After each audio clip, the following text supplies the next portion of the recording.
खुलुमबाय गिबियावनो आंनि बे भिडिअआव नोंथांमोन बयखौबो बरायना लाबाय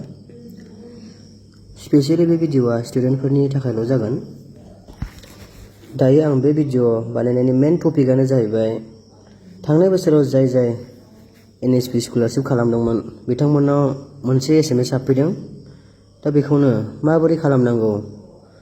आं स्टेप बाय स्टेप बे भिडिअनि गेजेरजों खोन्थालांगोन नोंथांमोना फारि फारि नायलांबानो जाबाय नङाबा बुजिनाय नङा नोंथांमोना गावनि मबाइलावनो बानायना लानो हागोन नोंथांमोननो आं SMS खौ देखायना होनि नै नायबानो जाबाय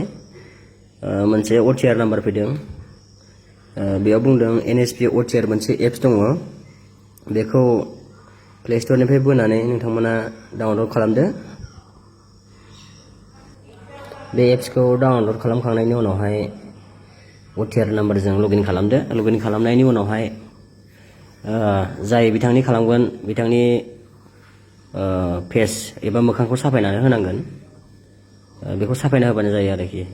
बेखौनो आं बे भिडिअनि गेजेरजों नोंथांमोननो फारि फारि खोन्थालांगोन नोंथांमोना जागायनायनिफ्राय जोबजासिम नायलांबानो जाबाय आं फारि फारि खोन्थालांनोसै दायो आङो प्ले स्ट'राव हाबलांसै नोंथांमोनाबो प्ले स्ट'राव हाबदो प्ले स्ट'राव हाबनायनि उनावहाय बेयाव सार्च खालामदो NSP OTR एप्स बिदि बोयोब्ला फार्स्टआवनो फैगोन NSP OTR बेखौ नोंथांमोना थुना होदो थुनायनि उनावहाय इनस्टल ओंखारगोन इनस्टलाव थुदो दा आंना दंखायो नालाय अलरेडि दंखायोखाय माने अपेन ओंखारबाय अपेनाव थुबाय बे NSP OTR एप्सजों लोगोसे आरो मोनसे एप्स नांबावगौ बेनो जाहैबाय आधार फेस RD बे एप्स थाफादेरबासो जागोन बेखौ इनस्टल खालामबानो जाबाय इनस्टल खालामखांनायनि उनावहाय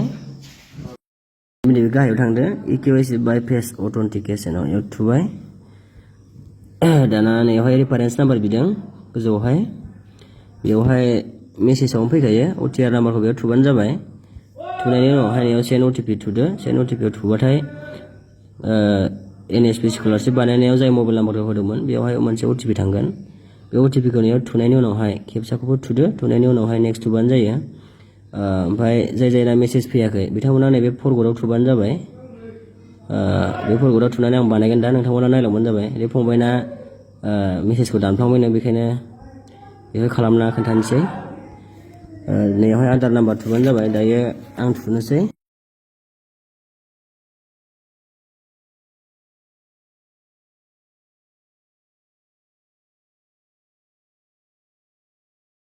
खेबसे नुजायाखै र' नेट स्ल' जादों दायो खेबसे फैबाय जेरै दं एरै थुबानो जाबाय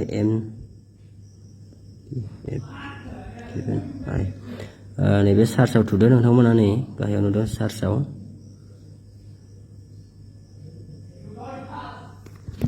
बेयाव थुनायनि उनावहाय OTR नाम्बारा बेयाव नुजाफैगोन नेट स्ल' जादों र'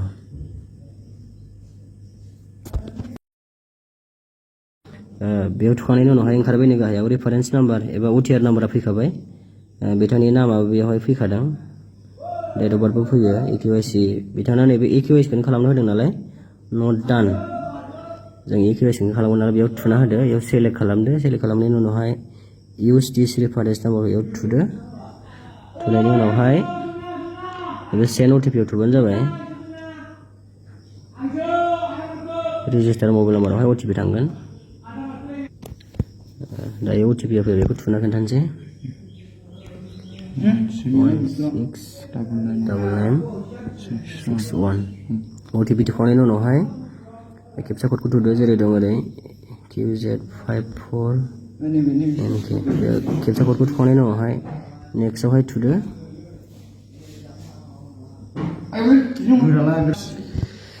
नेक्स्टआव थुखांनायनि उनावहाय बिदि ओंखारफैबाय जाय बिथांनिखौ बानायदोंमोन बिनि नाम ओंखारफैबाय डेट अफ बार्थ ओंखारफैबाय जेन्डार सेल्फ आधार नाम्बारा लास्टखौ नुबाय बेवहाय नायबानो जाबाय नोंथांमोननि जों दा बानायगोनानो जाहैबाय KYC फेस अट' मोखांखौ साफायनांगौ आरो जाय बिथांनि बानायगोन बिथांनि मोखांखौ साफायनांगौ जों बेखौ दा साफायसिगोन नोंथांमोना बिदि बानायना लाबानो जाबाय मबाइलाव बानायना लानो हायो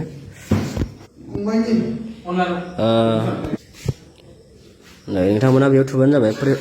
प्रसिड फर फेस अथेन्टिकेशनाव आं थुना होबाय नोंथांमोनाव थुदो बेनि उनावहाय माखासे क्राइटेरिया लिरनाय दङ आरो बे आइ एग्रियाव थुबानो जाबाय थुनायनि उनावहाय दसे नेथ'नांगोन